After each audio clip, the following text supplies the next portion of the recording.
ও no, এটা কি হইলো? বাংলাদেশ ক্রিকেট হিস্টোরিতে মনে হয় এরকম কোনো কিছু ঘটবে আমি চিন্তা করি না।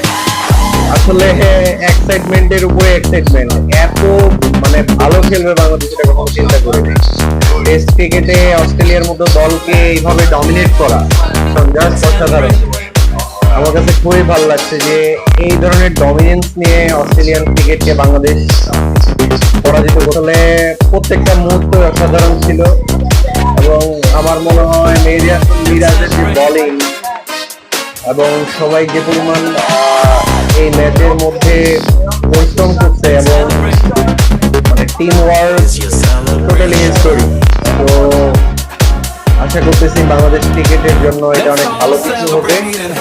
এবং দর্শক হিসাবে মনে হচ্ছে ফার্স্ট টাইম বাংলাদেশ ক্রিকেট হিস্টোরিতে খেলা দেখে স্যাটিসফ্যাকশন লেভেল একটা মানুষের যেটা চাহিদা থাকে যে টিম গুড পারফরমেন্স করবে এবং খেলা দেখে এখান থেকে ভালো কিছু অনুভূতি শেয়ার করতে পারবে, সেই জিনিসটা থেকে খুবই ভালো লাগছে এবং বারবার হাইলাইটস দেখার ইচ্ছা করতেছে। সো অসাধারণ।